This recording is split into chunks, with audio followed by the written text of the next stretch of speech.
Warning, the following podcast contains coarse language and spoilers for the film and the title of the podcast. Now playing movie reviews in 20 Qs.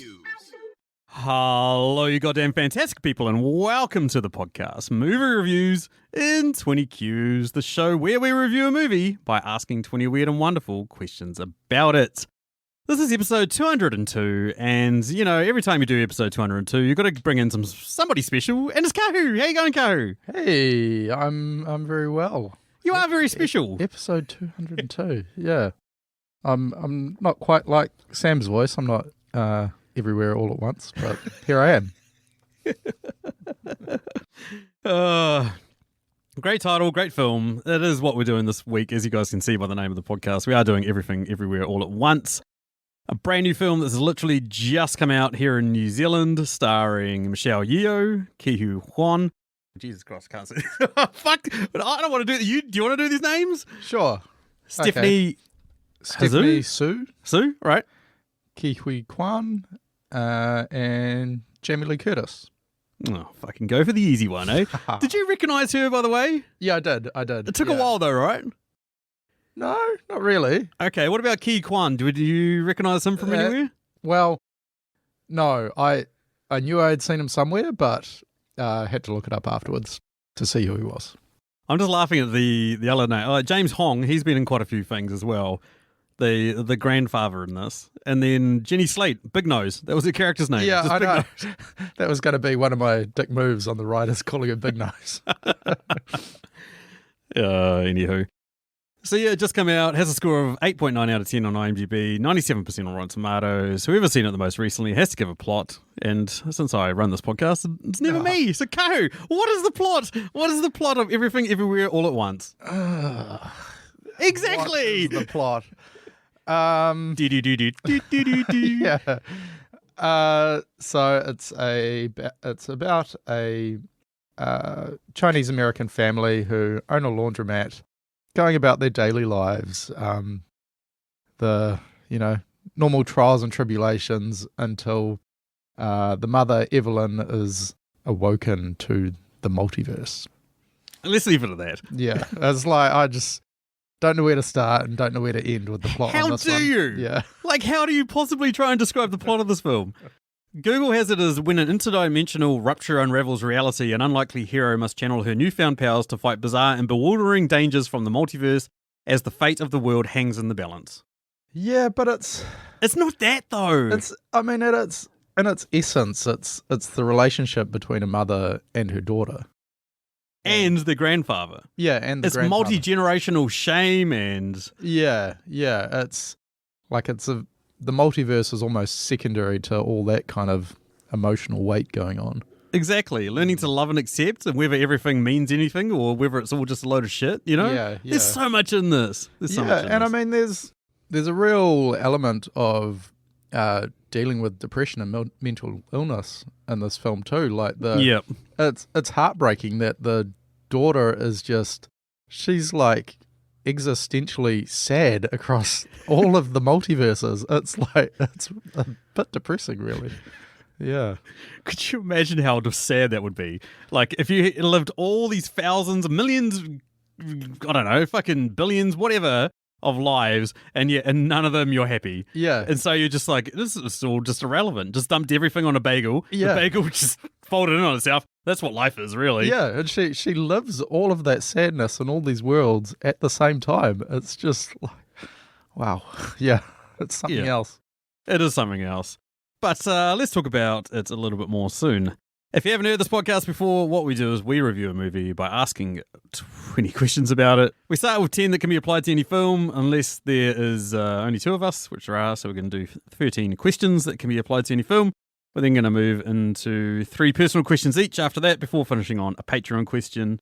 The one we start with, compliment sandwich. One thing good, one thing bad, and one thing good if we like this film. If we didn't like this film, we give it one thing bad, one thing good, and one thing bad. Or, if we really love this film, out comes a hyperbole sandwich, which is one thing good, one thing great, and one thing good. What's your sandwich this week, Kahu? Enlighten me. Yes. Feed me your sandwich, Kahu. I'm going to start with a good thing, and I touched on it just before, and it was how good is it to see Kahu Kwan back? Amazing. Amazing. As I said, I had to figure out where I'd seen him before, and he's basically done no acting the last 20 years. Yeah, at least. It's insane. And even the roles after his Indiana Jones and Goonies roles in the 80s were pretty kind of minor for films we would have seen. Yeah. But just absolutely nothing in 20 years, and then he's like, yeah, I'm gonna get back into acting. I just reckon that's really cool. I've got a second good thing, and wow, I love the Easter eggs in this movie. They're amazing. Yeah. When what's his name? Waymond talks to Evelyn, and he recites the lyrics of that naughty song "Story of a Girl." Yeah. And then soon after that, they play it in the vehicle. It's apparently elsewhere in the movie as well, but that were the only two times I picked up on it.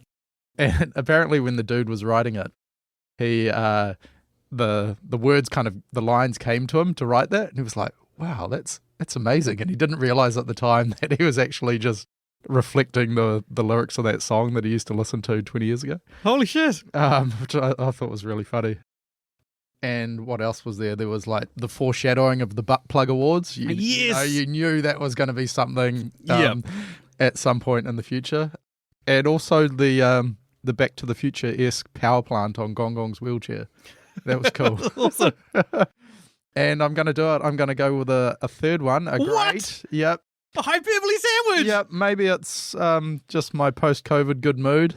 But the rock scene is one that's gonna remain with me for a long time. Just in so good. Its simplicity and its absurdity. At first, it was hilarious, and then when Joy's rock rolls off the cliff, it's shattering. It's absolutely heartbreaking. Yeah, it tugs at some heartstrings. This film. Yeah. Yeah. I mean, and there's many individual scenes in this film that are like that, and it's just absolutely genius. Yep. Who would have thought? Two rocks, basically a static background with some subtitles. Just black and white text. Yeah. Just contrasting text, Yeah. The despair, the light, trying to play off each other. It was fucking phenomenal. Yeah. Just really, really good. As a score, out of a number of universes, I'll just go saying I have to do 10,000 universes. 10,000. Yeah, loved it. I've got to say that's the best rock acting I've ever seen, and I'm including every film that The Rock's been. Yes. Anyway, on to me. Yeah, my first good thing. Visually stunning. From start to finish, the legitimately feels like you've taken some acid or some sort of hallucinogen, because it's from start to finish, it's what the fuck, Great thing. Yeah, the story's just all over the place, and I love it. It's very hard not to tell one of these stories and lose the audience. It's easy to make this so confusing that people are like, what the fuck is going on? And I can see that being a negative is there is a lot of parts, it edits through so much that you're like, what the fuck did I just miss? Yeah. You know what I mean? What was that? What universe was that? Who was doing that? Why is that? But it's awesome in that it does that, but it there's enough there to leave you wondering what the fuck is going on and digest it afterwards. That was fucking awesome. Yeah, and they give us just enough of the the kind of the genesis of how the multiverses were discovered and all of this. Yeah, but they sort of play it pretty loose, which I think works well. It has a well thought out explanation. That's what I've got to give this film as being great, is it's covered its bases. A lot of these films, you walk away and you think there's massive plot holes, contrivances that, there's no explanation for them. In this film, it is. It's they've gone out of their way to be it's almost like they gave it to CinemaSins or fucking Screen Junkies or somebody that loves picking holes and stuff. Or us. And they didn't give it to us. Yeah. But they've given it to someone who likes picking holes in this shit and going, holy fuck, it's, fuck, it was amazing. Final good thing from me, yeah, the acting performances as well. It wasn't just that. Michelle Yeoh, man, I love it when she's a lead actress and not the random aunt in Shang-Chi. Yes, I know I'm a Marvel fan. Yes, I know I'm shitting on Shang-Chi. But, she is phenomenal in this. Yeah. The dad, the daughter, they're all there's no slouches here. Jamie Lee Curtis playing all the different personalities, amazing. But Jamie Lee Curtis, man, she's a well-storied actor. And I mean, so to me, it's Michelle Yeoh, but like, there's some of these supporting cast you're like, I don't really know them. Like Jenny Slate, he was Big Nose, like even she's fine. Yeah. I mean, quite a, and I know this is sort of it's kind of a semi-independent film, eh? Oh, yeah. It's distributed by A24, which is like indie darlings, like they only put out sort of weird, obscure type films. They're not making blockbusters, no. Yeah, and I mean, going with all the main characters being Chinese American, fantastic. I love the bouncing in and out of Cantonese and English. It was great. Yeah. That was awesome as well. Felt authentic. I think the best way to describe it. Yeah. It legitimately felt authentic. And the other thing I've got to mention is the action scenes. Holy shit! Like, it's very easy to not have them frenetic, like it's kind of like when they get to the action scenes, whatever. But in this, it's just so insane because they can play with so many different universes. When the daughter comes in and starts like clubbing people to death with fucking dildos and stuff, and you're like, what the fuck? Yeah. Fucking amazing. Fucking insane, but amazing. Using a bum bag as a weapon. Yeah, bum bag as a weapon. That was awesome too. Oh, it was so good. Recency bias as well. I feel like I can't give this too much of a hyperbole sandwich, but 10,001. Yeah. If you're going to be as pedantic as 10,000, I'm going above that. 10,010. There we go. A little bit above. I think we're going to jack off over this movie quite a lot, but let's get into the next of our questions. First up, we have what trope in this film was long overdue being retired? Yeah, and I think the writers deliberately put this in there when Jamie Lee Curtis's character was talking to them at the IRS building, and the whole talking slowly and repetitively so that non-native English speakers can somehow understand you. Yeah. Which is just, you see people do it all the time, and it's just like, no, people, just because you're talking slowly and saying it over and over again, people still don't understand. Yeah. Yeah. Okay, so my answer, I'm reversing this. I'm going to bring in a trope that should be continued, which is the hero's journey story, but the hero just starts off completely useless. Yeah. And then continues to be completely useless. And it's just like, I don't want this. This was awesome. To the point that they gave up on her and were like, she's not here. Yeah. And then it came out. I was like, this is so cool because like too many other movies, like I'm trying to think of one, like a Ready Player One or something like that, where you suddenly get this like person who has no technical knowledge, skills or whatever, gets turned into like, basically next level, a Jedi, a Super Saiyan, blowing up a Death Star, taking a ring to Mordor, you know what I mean? Like, it's just suddenly like no training or skills or abilities is suddenly the man or the woman, or, it's just, I loved it. I love that about this film. I love that it took her a while to get where she was going, and the way she got to that process as well was insane. Man, finger punch, man. Yeah. Pinky punch. Pinky punch. Oh, it was so much goodness. That being said, there is one trope in this film that I didn't really like, which is the inappropriate kissing where, like, we see them at the end going into the IRS office and then she just turns and grabs her husband and just starts kissing him. And it's just like the weirdest location to start making out with someone. Yeah. It's Superman kissing Lois Lane at the end of Man of Steel when, like, buildings around him are falling down and people are dying. It's just like, what are you doing, man? Yeah. Yeah, it was probably... Put your dick away. Just... Yeah, probably filling in the plot a little bit there, eh? It was. So much goodness. Next question. What was the most insane leap of logic in this film? And, this is a tough question for a film like this. But I'm going to keep it nice and simple. And it's in the end, the IRS is kind of happy to let things slide. That damn it! That never happen. Would never happen. That was going to be my one. Yes, I know you punched me in the face, but hey, you're going for a divorce. I'll let you off. Yeah. I was like, government doesn't care, man. They leave their personalities at the door. They don't give a shit. Yeah, she's butt plug ordered of the year 3 years in a row. Exactly. She doesn't care. The only other one I had was that the granddad went through no real emotional change throughout the film, but then by the end he was like, yeah, I'm all sweet. Yeah. I was like, okay. But hey, maybe he has. Maybe he's like, softened in his older age or whatever. Okay, next question. What would be the porn parody name of this film? Yeah, I feel like if we do the new Doctor Strange movie as well, there's going to be a bit of a similarities here, but I'm keeping it nice and simple, and it's Everybody Everywhere All at Once. I went even just more obvious than that. I just went everybody jizzing everywhere all at once. into the Bukaki verse. Let's move on. Question number 5 is a Patreon question. This one comes courtesy of our good friend Emily that was on last week. She also gave this film 5 stars. I've seen her letterboxed. Oh yeah, while I'm talking about that, yes, there are some people out there that are wondering what the fuck is going on, and that might have seen my letterboxed and said, "Hey Sam, you only gave this like 9,340 something out of 10,000 on your letterboxed, and you only gave it a 4 out of 5. You only gave it 4 out of 5 stars." And to those people, I say, "Fuck off, leave me alone." I'll change my mind. Eat shit. It's hard being in the top echelon of podcasters, isn't it, Sam? Top quality podcasting. Okay, anyway, Emily, awesome podcast. Tasteless, takes 2 films, compares them, one that everybody knows and loves, and she compares that to a more obscure film and sort of argues why the obscure one's better. Anywho, what's your question, Kahu? Thanks, Emily. And the question is, what movie would you pair with this as a double feature? I actually watched this the other night, and I was actually surprised at how well I still enjoyed it so many years on. Another film featuring a guy getting beaten to death with a dildo, lock, stock, and 2 smoking barrels. All right.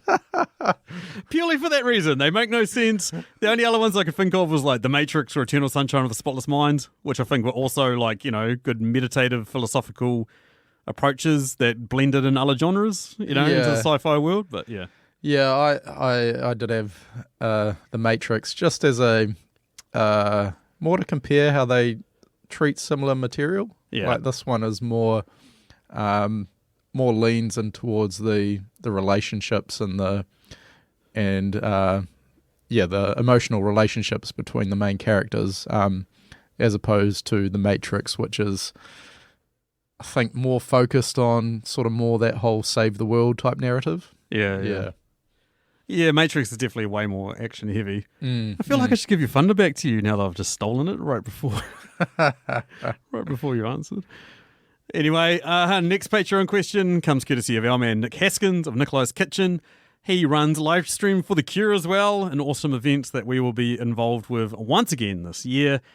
Anyway, his question, what type of meal is this film? It's a multi-course teppanyaki with every food under the sun. That's a very good point. I feel like this is a dining in the dark experience.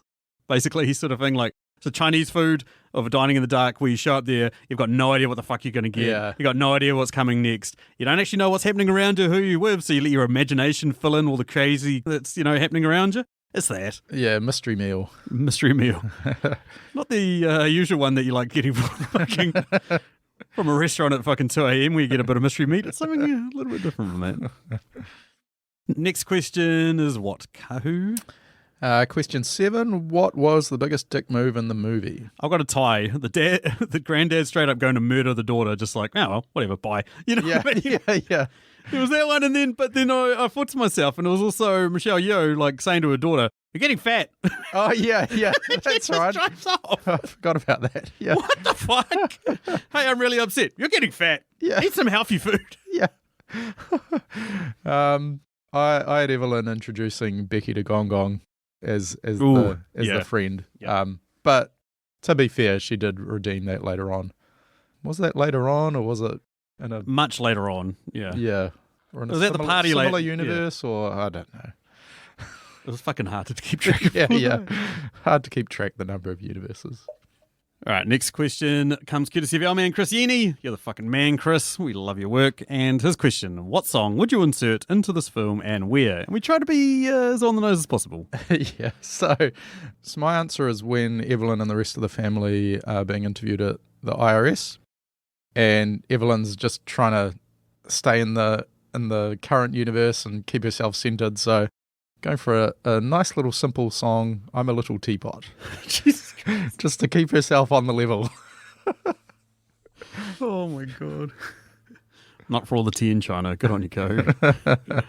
The one I went for is the Verve's Bittersweet Symphony. And I don't know why, but it's just the lyric from that song of I'm a million different people from one day to the next. And I was like, that's what the daughter is. She's a million different people from one day to the next. Yeah. I can change. No, I'm stuck in here in my mold, It just fits. I wonder how she experiences time. Time is a flat circle. Yeah. Well, literally in this a flat bagel. Who knows? Next question comes courtesy of our man Dan Brennick of Netflix and Swill. He's also involved with live streams for The Cure because he's the fucking man. His question, what, Kahu? Yeah, thanks. It's who was the true husband MVP of the movie? Oh, so we're saying can't be Evelyn or... Can't be Evelyn. I'm going with Joy? the husband. Okay. Yeah. He's the man. He saves everything, right? He teaches her to love, that there's more out there than, just falling into a pit of despair. He's the heart. He makes you want to be a better person. Be kind, Evelyn. Be kind. He's the man. He's awesome. I mean, triumph and return like we discussed, but just the way he turns her around, it was like, and he's got no idea what the fuck's going on. He even says he doesn't know what the fuck's going on. So he's awesome. I was thinking of this question. It came up quite early in the movie because this character suited it, and it was the main security guard guy, the dude with the bald head. He takes so much punishment. He does. Like, I'm not sure how many different fights he's in, but he's in the first one with the bum bag, and then he's in another one. Oh yeah, right after that when he does the flying leap onto the butt plug. Yep. Yeah. And takes it like a champ, man. Yeah. Takes it like a champ. He just keeps coming back from war and gets owned every single time. So he's pretty fucking indestructible. Yeah. He's pretty. Him and the other guy, man, shoving things up their ass just to continue their fighting was just like, well, that's something. Yeah. That's a thing. That's not something I'm ever going to do this week, but it's something. Yeah. Oh, from that height and distance too. Wow. Yeah, that was a leap, man. Yeah. That was a fucking solid sumo jump leap. Next question, how long would you survive in this movie's world? Yeah, Which one? Oh, well, that's right. It's a difficult question to answer for this film. I mean, depending on the world, if there's literally infinite universes, then could you just not survive forever? I mean, obviously the rock you're world... perpetuating the fact that there's a universe where you don't age. Is that what you're trying to say? Yeah, or because all the universes are running at sort of different timelines as well. Like, I don't know. I mean, obviously in the rock universe where... Well, yeah, that's it. If you're in the rock universe and you're a rock, then do you just live forever? Or what about when the sun goes supernova and you get fucking, obliterated? Well, then do you just become particles floating around the universe? But only that this universe. Is a very deep philosophical. It's the same thing. When you die, your body and all your atoms and everything just get dispersed and go out into the universe and become something else. Do we really die? Yeah, that's right. And it's only one universe. What about all the others? What fucking podcast are we talking about? This is a movie podcast and we're talking about this shit. Yeah. So, yeah, survive a long time, I think.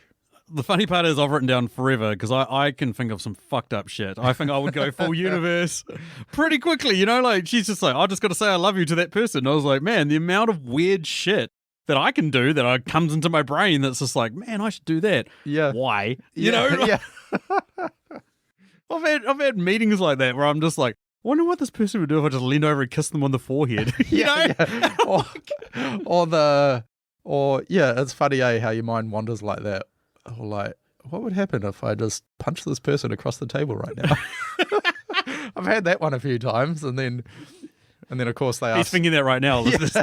Then they ask, "What do you think about that?" And I'm like, "What? Yeah, that's great." Just snap back to reality. Yeah. No, we need a number, huh? Yeah. 12? Yeah. Sorry, I was in an alternate reality just then. Yeah. Question 11, was it Kahu? What character clearly needed to get laid? Husband. Yeah.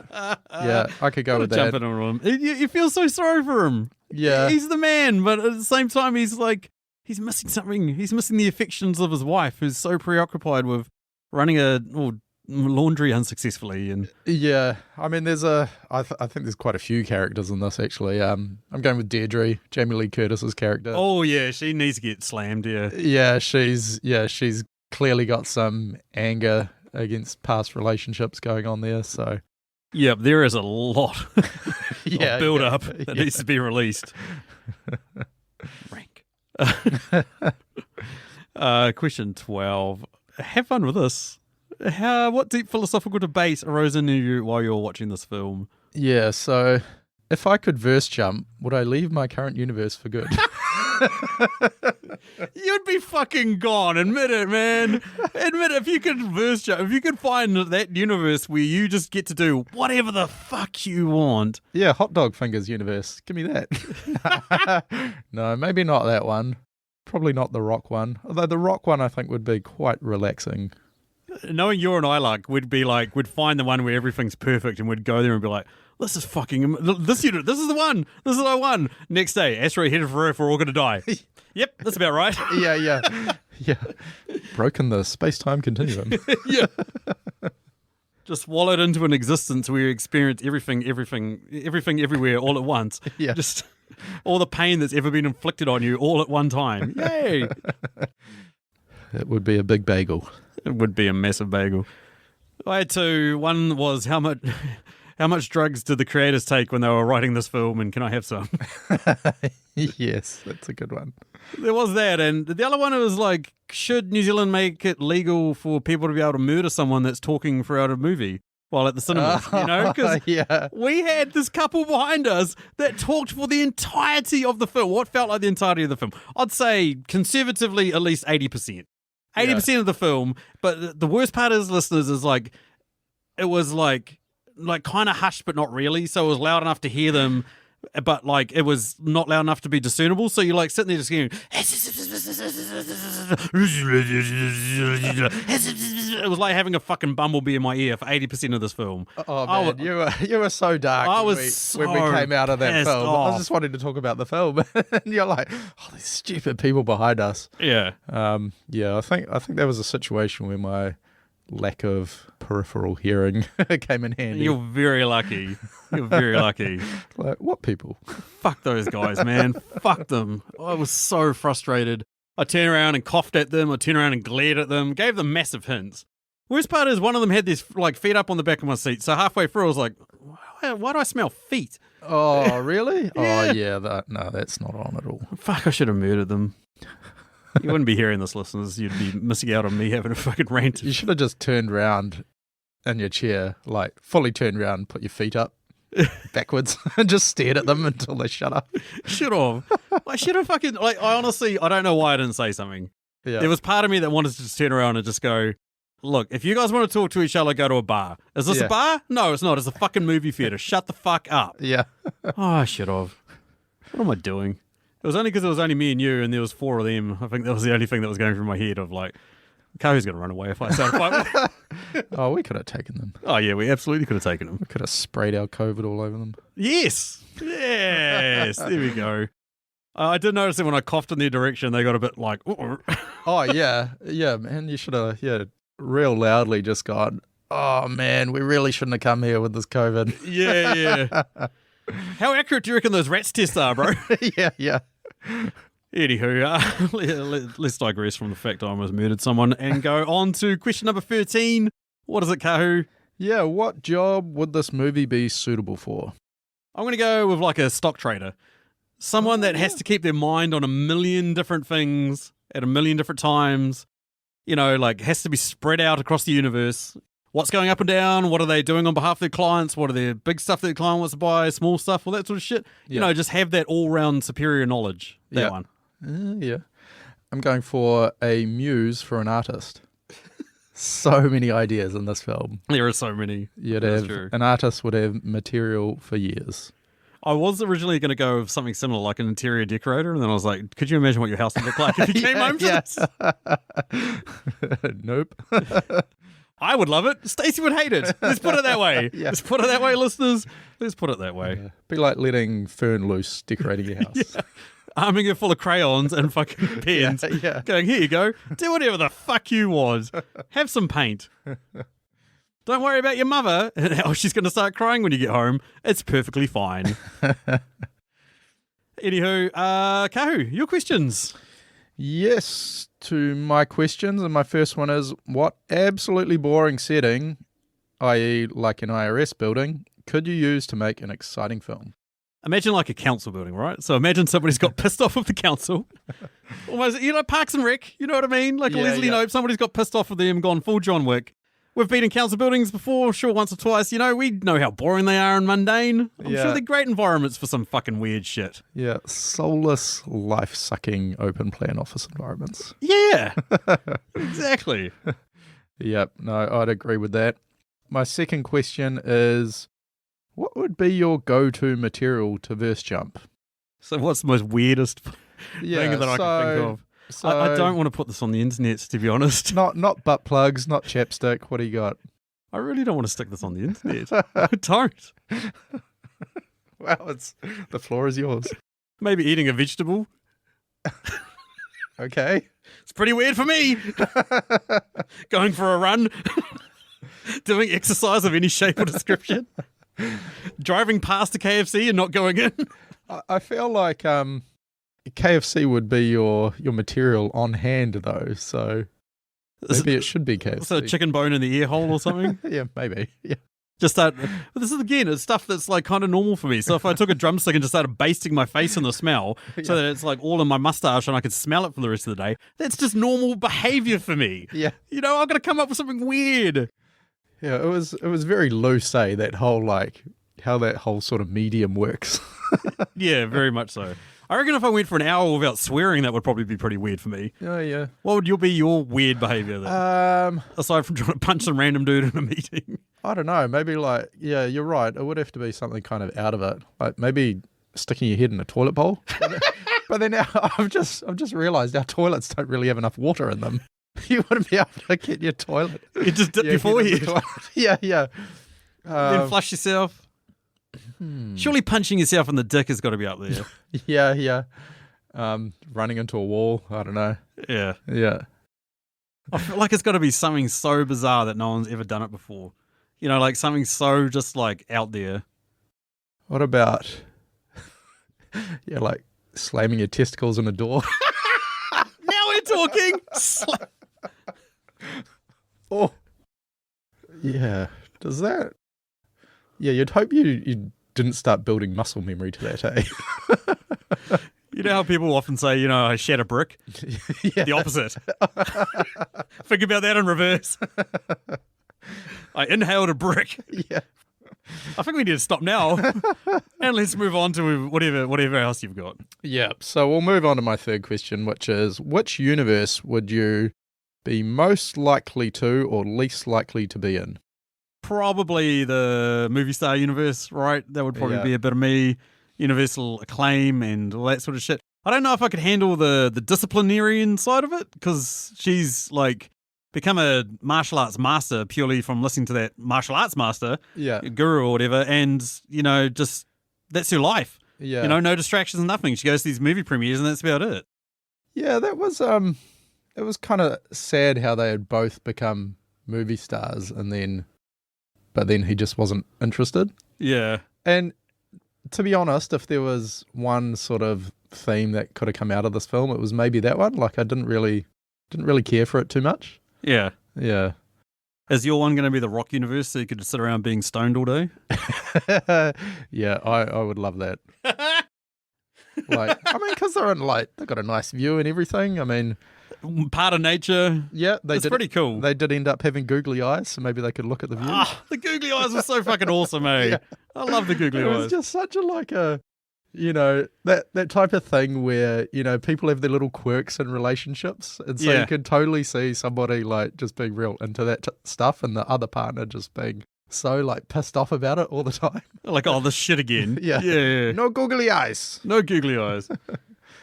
What are your questions there, Sam? Oh, yeah. Anyway, that moves me over to me. First question, we've talked about this a little bit, but at what point during the writing process do you think that they came up with the idea of shoving things up their ass?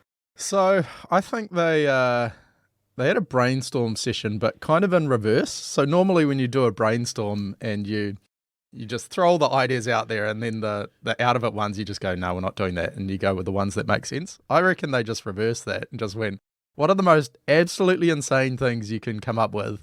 And that's what we're taking. That's what's going to be in the film. I reckon that's what they did. I feel like at some point they said, what about if somebody had dicks for fingers? And then they've gone, okay, we need to tune that back a little bit, because you probably can't get dick fingers into a film, so hot dog fingers, close enough. Yeah. We'll have dildos somewhere else. Yeah, dildo somewhere else. But like Raccoon Chef, that was. It was so good. It was such good. I like the pop culture reference back to Ratatouille, but yeah, Ratatouille or whatever. Yeah, it's just Ratatouille or whatever they called it. But it was just like it was. I mean, it added to the film, but in a way, it sort of didn't need to be there, and that's what made it so great. Yeah, yeah. And especially when she jumps on his shoulders and then starts doing the same thing and then using him to fight and stuff like that. Oh, I was like, this is so good. yeah. This is so hilarious. I mean, yes, some of these jokes in this do get a little bit repetitive and some of the ideas get a bit repetitive, but it's just so, like, thought out. And, like, it doesn't feel like padded. Like a little bit, but not really. Like, there's just, it walks such a fine line. Yeah, it didn't feel padded, although when there was kind of that false ending, which is just the end of the movie, and I mean, I don't know about you, but I kind of realised it was too soon for the movie to end. But yeah, same, yeah. While it was a bit odd and thought that was a bit of a lull, it was also like good as a bit of a reset to kind of go, oh, well, I wonder where they're going to take this from here. And yeah, that was again a bit of an unusual, unexpected plot device that worked really well. I think you're right. I feel like these guys just came up with like the most bizarre ideas. Like, like what if we came up with a multiverse movie where these people can travel between different universes and get different powers? And like, that's amazing. What if they do it by shoving things up their ass? Like, what? yeah. Let's come up with the most weirdest shit possible. That's how I feel it went. And I feel like it's like, it just lent itself to it. Like there was no, like once you say you just most bizarre things ever, you can just literally do the most bizarre things ever. Yeah, I feel like the directors, the Daniels, like they're probably those types of people where, individually they come up with good idedes, but not kind of magic ones. But you put them both in a room and everything just escalates. It's kind of like when you put me and Machu in a room together and things escalate. Yeah. Enough of that. Let's move over to the next question, which is at one point there, Evelyn potentially has to sacrifice her daughter in order to save the multiverse. Could you sacrifice the daughter if you knew they were like basically, Satan's not the right word. It was like the destroyer of everything, the anti-god. Yeah. Well, I have two daughters, so it's maybe not quite so much of a choice for me. No. I still got another one. Yeah. Still got a spare. No, I don't think so, because it still matters in this world, even though it's the multiverse, and even though there's a billion other ones of her out there and they're all evil. Yeah, I don't know. I think you'd be like, think about this is the entire multiverse. This isn't just our universe. You're willing to sacrifice everything. I think as a trillions and squillions of lives gone because you can't kill a daughter. I couldn't, but I think as a parent, you'd always have that belief that they can be turned round. So yeah, my mum still got that. Machu's mum's probably still got that. I don't think you'd be able to get to that point where you're like, this person has no return. Yeah, exactly. I agree. I feel like that was the whole point of the movie, really, wasn't it? It was just like, not everything that we think we've done is set in stone. And that's what I liked the most about this was the fact that it was supposed to have been, like she was living the worst version of her life. Yeah. And yet she still had a chance to do something insane and amazing and, well, and all that sort of shit. Although that being said, I've got to say, if the worst version of my life was like a failing laundromat in America with a husband that's that much of a like good dude, you know what I mean? Like if that's the worst version of my life, I'd probably be pretty fucking happy. Yeah. You know what I mean? Like we go to another universe where you are like, I don't know, like the worst thing you can possibly imagine. Despotic ruler that just likes murdering people or something. There's a lot worse versions of me that I can imagine that I would not want to be living their lives. Yeah. Or as a side note, how's this for a deep philosophical debate? Out of all the multiverses, Sam, what if this one is the best version of yourself? I think it might be. I'm living my best life. Yeah. I'm the host of a mildly successful podcast. I've written a book that people can go and buy. If you want to go buy my book. Yeah, the cup's half full. Exactly. I've got a wonderful ginger princess for a wife and a daughter that I love and adore. And if she turned evil and said, "That's it, Dad, I'm sacrificing all the multiverses," I'd be like, "Fuck yeah, let's do it," Yeah. Fuck this shit, Fern, let's go. Yeah, can't beat him, join him. Exactly. Final question from me. What would be the biggest benefit of having hot dog fingers? Yeah, and shout out to 2001: A Space Odyssey here too. That was awesome. A great throwback with the apes. My question about this was, do these grow back? It sort of suggests that they do. Here we go, feed the homeless. Because in the Soldier and Dancer musical type thing that came up every now and then, eating each other's fingers, like it sort of made it assume that they grow back. So if that's the case, then it's potentially a meal right at your fingertips. Yeah. That's a good point. That would be the biggest bonus. Yeah. Nobody would ever go hungry. I'm sad that we don't have much here on this to come up with some sort of sex-related thing, where he starts going on about how useful a floppy sausage is for sex. No. You can imagine it. You can imagine. I'm filling in here, listeners, for him. I personally, I was like, wow, you'd get really good at using your feet. But then I'm like, well, you don't actually have anything to compare it to. Yeah. Those people in that universe that are like using their feet to play the piano, to us, it's like, wow, that's phenomenal. In their universe, it's standard. Yeah. It's like, well, we can't use these floppy fucking fingers. Yeah. What the fuck else are we going to use? Yeah. Would they even invent the piano if you know what I mean? Oh, yeah. Why would you? Or maybe you'd still invent it, but why would it be at like hand level, It'd be on the ground. It would be on the ground. You'd be foot, like a kick drum, you know what I mean? Yeah. It wouldn't make any sense to build it at that level. You'd get the piano like in Big. The one that him and Robert Loggia just run up and down like dancing on. That's what a piano would be. It would be like thing on the ground that you just tap with your feet, not individually towing. That was the most out of it universe, I think, the hot dog fingers. I'll tell you what, there are people out there that probably love the idea of Jamie Lee Curtis's feet, and this film would have just done it for them. Yeah. Gross. Anywho, moves us down to the last question, also a Patreon question, comes courtesy of our mate Nidrovert. Okay, Jason, we love your work. Love this question. Especially hard this week, bud. Especially fucking hard. And I might have cheated. I'm going to give my answer now. Never. But his question was, when was the best time for a bathroom break?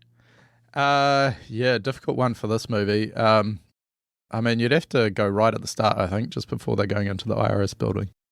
I can't think of a lot of other spaces because it chops and changes between universes so much. You don't get those really long scenes in one place. I don't know. I was going to say one of the fight scenes, but all the fight scenes have such hilarity and like nuance built into them, like going to different universes, learning new skills, like the first one where he like kicks ass, that's awesome. Yeah. We're like, wow, it establishes that this is a martial arts movie as well. And the next one after that where like Jamie Lee Curtis becomes a wrestler, staple something to her forehead, all that sort of stuff. You're like, what the And then after that, like she's learning all the skills, the finger punch, all that sort of shit. It's like, I'm just struggling because like usually big action scenes you can go, whatever, take it or leave it. It's they're going to survive type thing. But I honestly, I'm struggling. Yeah, they're all very, very different in their own right, the fight scenes. Maybe the one scene I mentioned that I didn't think was needed, which is when she kissed him. But even then that was sort of showing that she's like, she's kind of fully gotten over her own problems of not living in just completely wrapped up in that world of being a laundromat owner, and she actually appreciates him for what he's doing, and there's nothing. There's nothing. No, very, very well-paced movie. The scene where the daughter's girlfriend talks to the granddad. Yeah. Maybe that. I'm even those moments were so short, unless you're peeing in a bottle, you're not going to get to the bathroom in time and back. Just full high pressure hosing and then running back. I'm back. So never. Anyway, that takes us to the end. I feel like we've done this movie pretty good justice, but is there anything else you feel like we're missing? There's so much in this film that, and as you said, I reckon we could do another 20 questions on it probably. I had literally about 50 questions for this film. Yeah, or keep talking about this film for another hour. It's just so good, wildly original, and the acting is just fantastic too. It's just, we get a lot of these Hollywood films, continuous Marvel films, Sam. Hey! Or films based on books or existing IP that it's just good to have something a bit refreshing. And I loved it. We need this. The other one I was going to suggest to watch with this as double header was Palm Springs. Like that was the kind of same energy of like, and same sort of like sci-fi, and it's out there and it's random and all that sort of shit. But this is like that to a fucking 11, you know? Yeah. Where it's technically a sci-fi movie, but the sci-fi isn't what makes it great. Yeah. You know? Yeah. Just the intimate moments is what makes this great. There's just so much there that's like, it sort of ponders the big questions but never really offers an answer. And then the answer it gets, you can sort of lean either way. You can be, you know, if you're having a bad day, you can be like, yeah, fuck the world, nothing matters. But for like large parts of it, it's mundane, it's boring, it's repetitive, it's, you know, and then other times it's really shit, and that really shit is like becomes the most obvious thing in your life. It's like how if you go on a holiday and it's really good, you tell 3 people. If it's bad, you tell 10. You know, it's sort of like that, and they just overcloud it. And then just the optimism of the husband, you know, just to bring it all around and be like, yeah, there are very few moments in your life that are like, you know, absolutely define everything that your life's going to turn into, as well as be the best moments of your life, and you just need to like cherish them. This film's so good. People go and see it. Please go and see it. If you've listened to this podcast without seeing it, you're probably wondering what the fuck we're talking about, and maybe we've made you curious to go see it. I don't know. Yeah, I feel like we just can't do it justice in this podcast. There's just so much in there, and if you enjoyed this podcast, you'll definitely enjoy this movie tenfold. That's a good point. Just as a final question, this was gonna be one of my ones, but what do you reckon Oscar-wise? Like, I've stopped caring about the Oscars 10 fucking years ago, or whenever it was, when the Oscars sort of became a bit of a circle jerk of stupidity. But do you reckon, like, if you could give this one Oscar award that you think it's definitely going to win? I would think the screenwriting one. Okay, has to be right up there. Original screenplay? Yeah, original screenplay. I was thinking editing. Yeah. I think it's very well edited. Yeah, I mean, the big ones, like, it's not that typical type of film to win, like a Best Picture or one of the acting ones, or... Well, the only thing I could think of was... Director... Was almost like Hollywood going, okay, Ki-Kwan, well done, welcome back to Hollywood. Yeah. Best supporting actor, here you go. Yeah, I could see that, maybe. Yeah. Just because it would be like quite a good feel-good story, and, you know, he does an amazing job. Like, don't get me wrong. You can... Yeah. You know, for somebody that should have been really rusty, he did a pretty awesome job. Yeah. Hopefully, even if it's just nominations, you know, just to... It's nice to be nominated. To give a shout-out to originality. Exactly. Cool. Anywho, that takes us down to the end. Thank you, everybody, for listening. If you want to get a hold of us, you can find us on Twitter at Movie Reviews In, or you can find us on Facebook and Instagram at Movie Reviews in 20Qs.